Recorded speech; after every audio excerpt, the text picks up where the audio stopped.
come finally where we're going to be dropping our blueprint remanufactured 355 engine with our Tremec TKO 500 into the Camaro. What we've done was bolted the transmission on ahead of time, put our McLeod clutch in place, bolted trans in, and we took the engine crate that came with the engine and we put a wooden cradle on with rollers and we rolled the engine over, and now we got Kyle's cherry picker all hooked up, and we're going to take it off the cradle and shoehorn it into position and wish us a little luck. With a little luck and love, we're going to get that baby in place. We've got it hanging on the cherry picker and we're scooching it a little bit closer.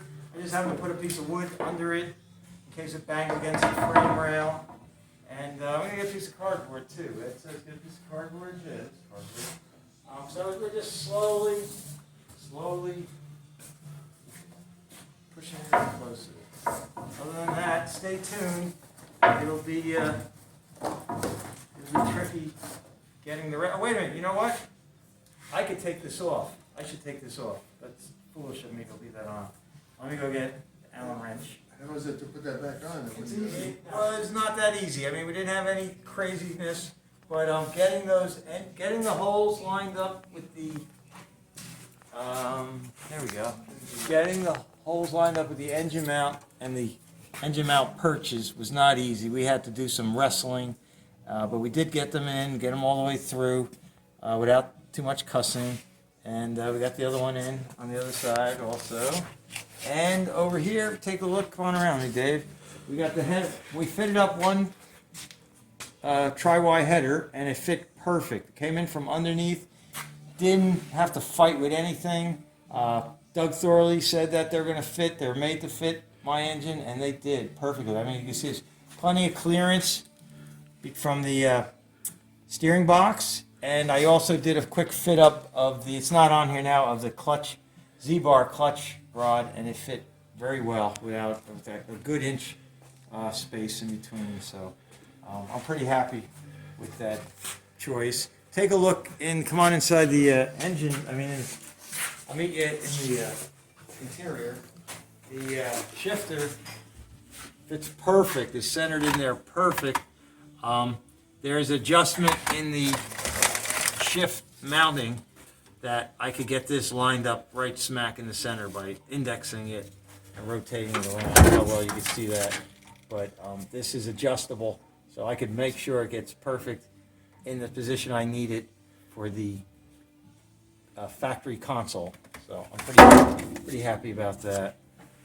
So anyway, things are going really well. What am I going to do next time? I can start getting the intake manifold in place and fit the headers, both headers, actually torque them in, put the gaskets, get the headers in place. Intake manifold. Then I got to start shopping for the accessory drives. Alternator's going to go on this side. Power steering pump's going to go on this side. I have a brand new power steering pump that came with the CCP steering box, but I don't have any mounting brackets, so I got to shop for those. And then the vintage air, if I mentioned that we're going to do vintage air compressor is going to go on this side. I'm thinking that probably one of the things I could start shopping for is the radiator mount. It's sitting right over there, rotted out. I was hoping that somehow I could salvage it, but it's shot. You can see how rotted out.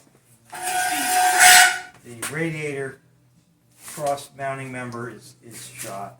So I'm going to have to buy one of those, prime it, paint it. And I'm planning on getting an aluminum radiator so I can start shopping for that and bolt that stuff in and just keep building the car slow but sure. Come on over here.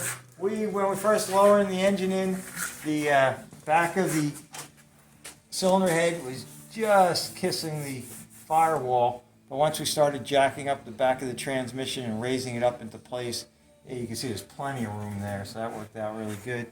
I don't know if I mentioned it to you. I had to smooth out and hammer down the lip that was on the firewall because we will not be installing the factory heater box because the vintage air system is self-contained inside under the dash. I won't be using the factory heater core either, even though, it was old and would have to get replaced. So anyway, these are all future plans. And then when the weather warms up And right now, the winter is just approaching. We'll have to wait for the weather to warm up. We're going to just start sanding down the body and prepping the body for primer. And yeah, that's eventually we're going to get it on the road there, right? Ed, thanks for helping out, getting the motor in. Dave, thanks for helping getting the motor in. And folks, thanks for watching our video. Stay well, and have a happy Thanksgiving.